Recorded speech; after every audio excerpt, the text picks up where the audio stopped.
রাধে রাধে বন্ধুরা, অমৃত কথা বাংলা চ্যানেলের নতুন পর্বে আপনাদের সকলকে স্বাগত জানাচ্ছি। কার্তিক ঠাকুরের আশিস কৃপা পেতে অবশ্যই কমেন্ট বক্সেই লিখুন জয় কার্তিক ঠাকুরের জয়। এই পর্বের বিষয় হলো 2025 সালে 1432 বঙ্গাব্দে কার্তিক পুজো কবে, নব দম্পতির বাড়িতে কেন কার্তিক ঠাকুর ফেলা হয়, বাড়িতে কার্তিক ঠাকুর ফেলার ছড়া সবটাই জানবো এই ভিডিওর মাধ্যমে। ভিডিওতে যাবার আগে অমৃত কথা বাংলা চ্যানেলটিকে অতি অবশ্যই সাবস্ক্রাইব করুন, লাইক করুন, কমেন্ট করুন, শেয়ার করুন, ধার্মিক নোটিফিকেশন ঘন্টাটি বাজিয়ে দেবেন।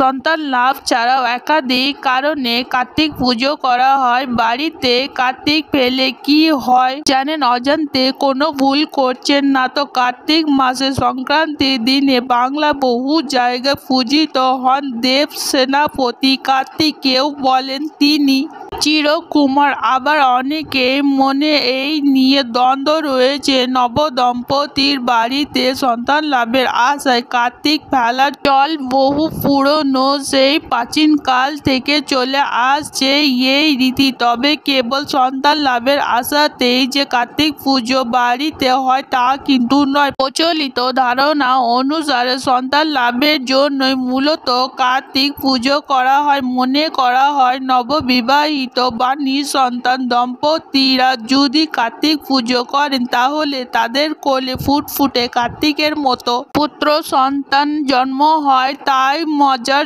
ছলে পরিচিতরাই কার্তিক পুজোর আগে নবদম্পতিদের বাড়িতে কার্তিক ঠাকুর ফেলে যায়। পুরাণ অনুসারে কার্তিককে দেব সেনাপতি বলা হয়, তবে তার নামের কারণ কিন্তু দেব সেনাদের সেনাপতি হওয়ার জন্য নয়, বরং তিনি দেব সেনার পতি, তাই কার্তিককে দেব সেনাপতি বলা হয়।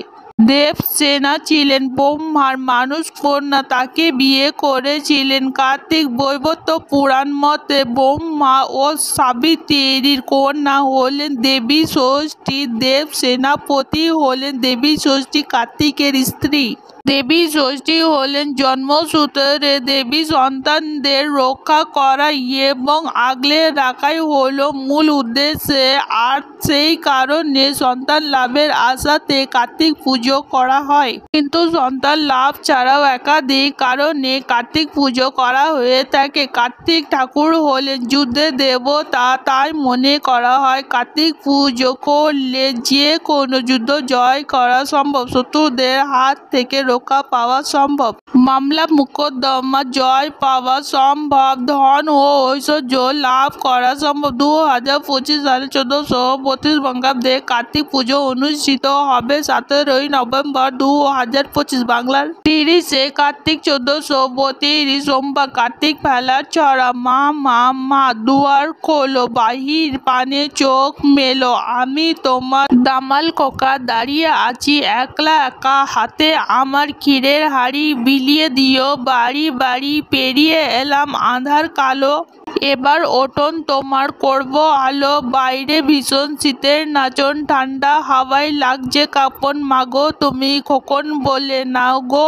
আমায় কোলে তুলে। আজকের পর্ব এখানেই সমাপ্ত হলো। অমৃত কথা বাংলা চ্যানেলের সঙ্গে থাকার জন্য আপনাদের অনেক অনেক ধন্যবাদ। রাধে রাধে।